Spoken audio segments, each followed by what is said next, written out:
Oh, hello, this is Tak Chung from Walk with Tak. Welcome to my YouTube channel. If you enjoyed this video, please like, subscribe, and share. Feel free to write to me at walkwithtak@gmail.com if you have any question regarding to this video or any other videos that I posted in the past. If you have a comment or any videos that you would like me to make, you can put in the comment section below.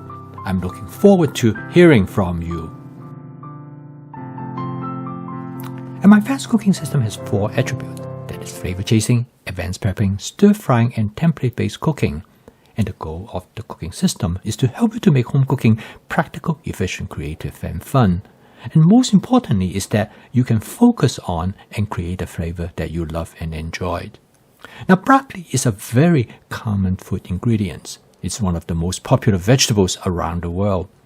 When I was growing up, we eat a lot of broccoli.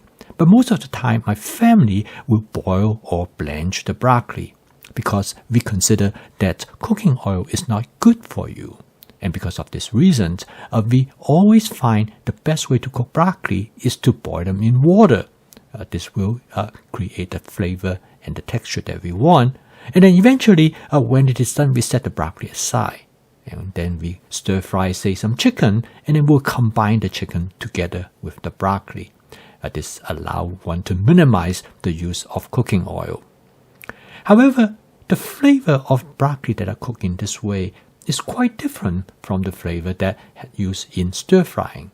And over the years, I discovered that there is quite a bit of contrast, and I understand what's the difference between frying and boiling broccoli. Now, during my college year, I spent about a summer working in a Chinese restaurant as a cook. Now, in the Chinese restaurant, as in most other restaurants, cooking oil is used in abundance.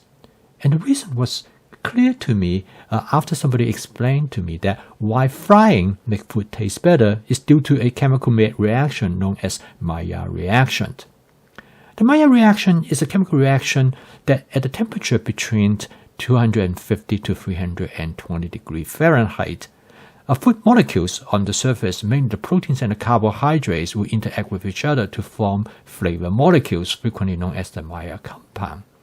This compound tastes good to us, and because of this reason, that anything that cooks at that temperature tastes better, rather than boiling or steaming, because boiling and steaming cannot reach those temperatures. So if you look at things like baking, roasting, grilling, all of this make food taste better. And in the case of frying, whether it is stir frying or deep frying, the medium to allow you to create a temperature is the oil, because oil can be heated up to around 450 degrees before they start to dissociate.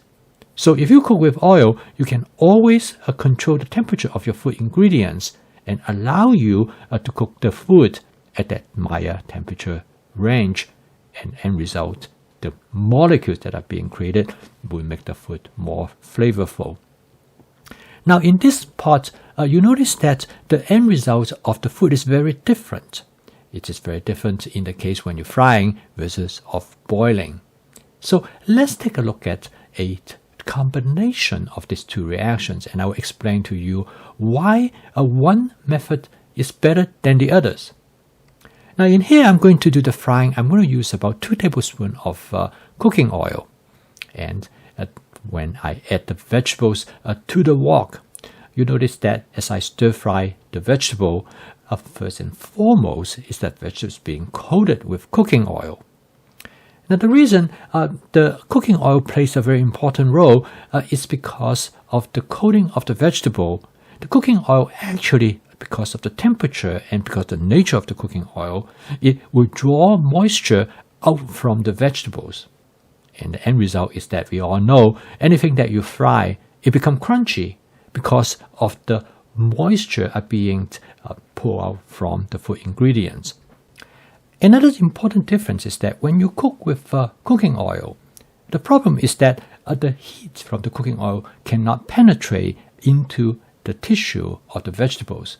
Because the vegetables are insulated in many ways, the cooking oil cannot enter into it.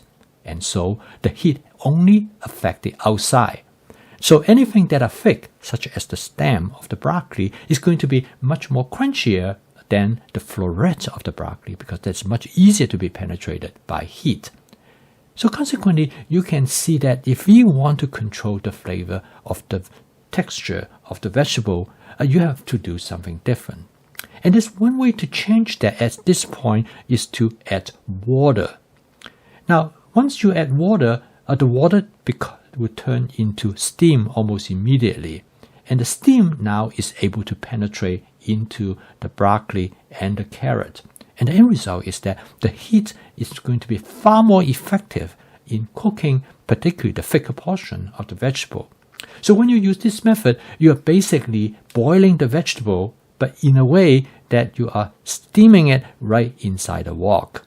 And the end result is that only for a short period of time, the stem will become much softer than if you have not taken this step.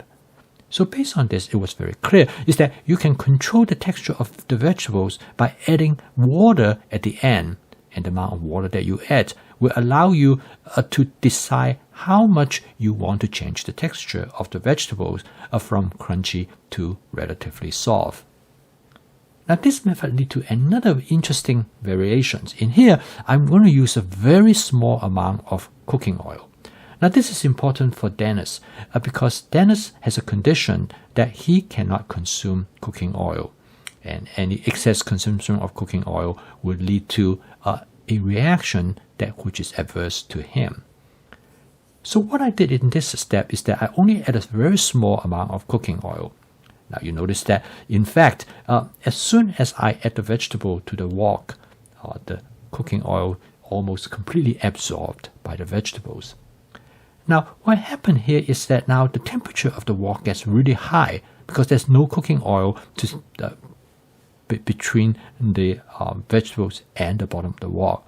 So to control the temperature, I add a small amount of water. Now you can see how hot the wok is because as soon as the water hit the surface of the wok, it turns to tiny little beads. This means that the water is able to basically almost evaporate immediately. However, at this step, it turned out to be really essential to control the temperature of the surface of the wok. And this way, it will allow me to prevent the vegetable from getting burned. But at the same time, the temperature is still high enough for the Maillard reaction to take place. So this is a combination of the method that using high temperature, but instead of using the oil to modulate the temperature of the wok, I use water. The only difference is that you have to add the water almost constantly so that you can keep the temperature under control. Now this method turned out to be really effective for you to still get the flavor coming from stir frying, but reduce significantly the amount of cooking oil. Of course, this is very important for Dennis, but for anybody who would like to consume less cooking oil, this will be also an effective method. You will still get the flavor of the vegetable like you normally stir fry, but at the same time, you are able to reduce the amount of calories that you are consumed that would normally associate with cooking oil. This method is frequently known as water-based stir frying. It is used in many different types of applications. You can use this for meat as well. But for vegetable, it is probably the most effective way to reduce the cooking oil consumption. And you can apply this method in many different types of situations. However, one thing that was very clear is that the flavor of this approach is going to be different from the approach where you use more cooking oil. Because we do have a preference for cooking oil. We enjoy the flavor of cooking oil. So this dish might feel like it almost like it is partially being steamed. Now, of course, the other method which I showed you earlier, you add the water at the end, this is still going to be taste different. The other method will give it more of a fuller flavor. Again, there are trade-offs that we need to make. And this method uses only a very small amount of cooking oil. From the health standpoint, it is probably a tremendous benefit. But for some people, they might like to have more cooking oil.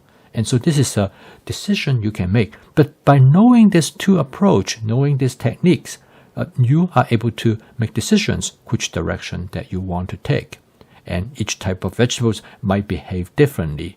And through explorations, you will be able to find the point that you to be most suitable for your flavor preference and also for your nutritional benefit. So I post a video each day to help you to make home cooking as part of your daily routine using my fast cooking system. This will help you to control what your flavor preference is going to be in relationship to your nutritional requirement. So keep on cooking, and I will see you tomorrow.